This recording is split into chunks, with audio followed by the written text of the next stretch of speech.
Assalamualaikum warahmatullahi wabarakatuh. Perkenalkan, nama saya Putri Citradewi dari kelas 6B Tadris Matematika Institut Agama Islam Negeri Kerinci. Baiklah, dalam video kali ini saya akan menjelaskan mengenai sifat-sifat grup. Yang pertama, saya akan menjelaskan mengenai pengertian unsur identitas. Unsur identitas adalah unsur yang bila kita operasikan dengan unsur apapun di suatu grup, hasilnya adalah tetap unsur yang dioperasikan dengan unsur identitas tadi. Contohnya adalah, kita misalkan A adalah unsur sebuah identitas, dan B adalah unsur lain. Maka, jika kita lakukan pengoperasian A dikali B, hasilnya adalah sama dengan B. Yang kedua adalah teorema ketunggalan elemen identitas, yang berbunyi bahwa elemen identitas suatu grup adalah tunggal. Misalkan A grup dan E, F adalah elemen dari A, maka tepat terdapat satu unsur identitas di A. Kita lakukan pembuktian. Kita misalkan E dan F adalah unsur identitas di A. Di sini kita akan menunjukkan bahwa E sama dengan F. Yang pertama, karena E merupakan unsur identitas, maka jika kita lakukan pengoperasian E dikali F, hasilnya adalah sama dengan F. Seperti dengan pengertian yang telah saya jelaskan sebelumnya. Begitu juga dengan F. Jika kita lakukan pengoperasian E kali F, maka hasilnya adalah E. Jadi terbukti bahwa E sama dengan F karena di atas kita sama-sama melakukan pengoperasian E dikali F. Dan juga terbukti bahwa tepat terdapat satu buah unsur identitas. Yang kedua adalah teorema ketunggalan inverse, yang berbunyi bahwa setiap elemen dari suatu grup adalah memiliki inverse yang tunggal. Misalkan A grup dan BC adalah elemen dari A, maka tepat terdapat satu unsur inverse dari A. Kita lakukan pembuktian. Kita misalkan BC adalah inverse dari A. Di sini kita akan menunjukkan bahwa B dan C itu adalah sama. Yang pertama, karena B inverse dari A, maka BA sama dengan AB sama dengan E. E di sini disebut juga dengan identitas. Yang kedua, karena C merupakan inverse dari A, maka CA sama dengan AC sama dengan identitas atau E.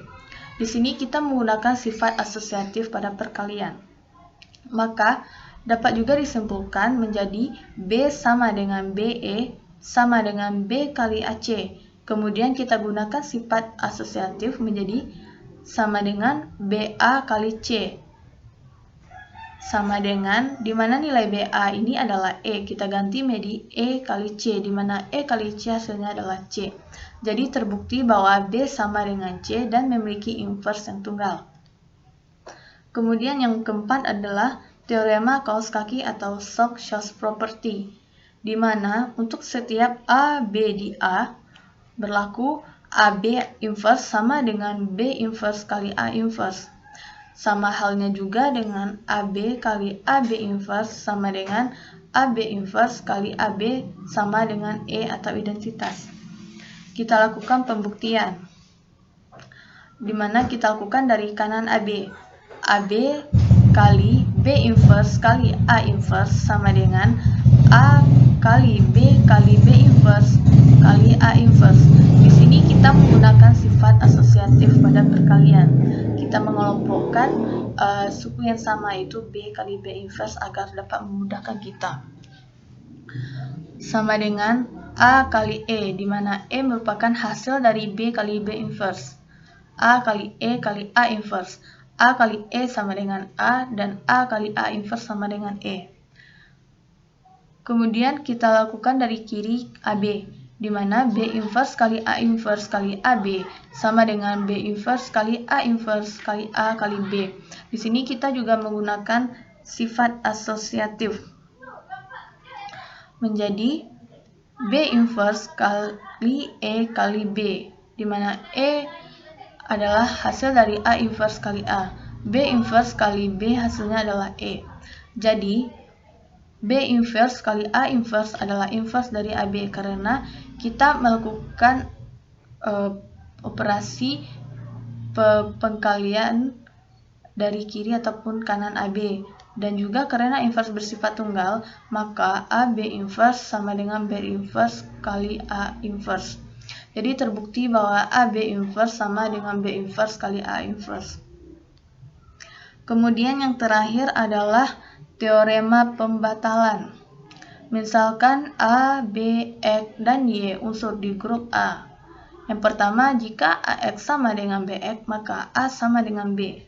Sebenarnya di sini bisa kita gunakan sifat mencoret kedua sisi, yaitu mencoret X, maka diperoleh A dan B. Kita lakukan pembuktian dari AX sama dengan BX, kedua ruasnya itu kita kalikan dengan X inverse dari kanan. Maka AX kali X inverse sama dengan BX kali X inverse.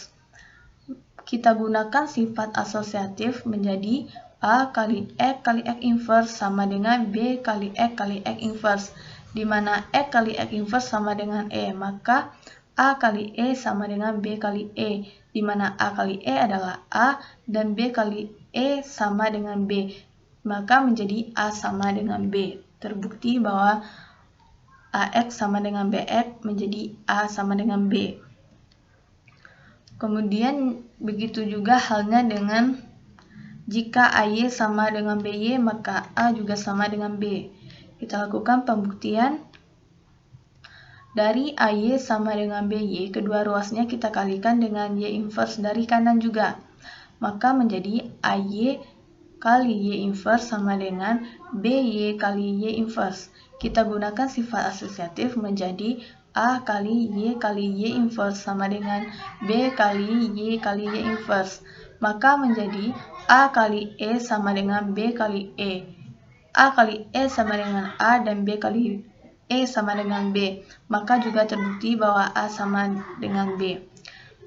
Baiklah, itulah sedikit pembahasan saya mengenai sifat-sifat grup. Apabila terdapat kesalahan kata, mohon dimaafkan. Saya tutup dengan wassalamualaikum warahmatullahi wabarakatuh.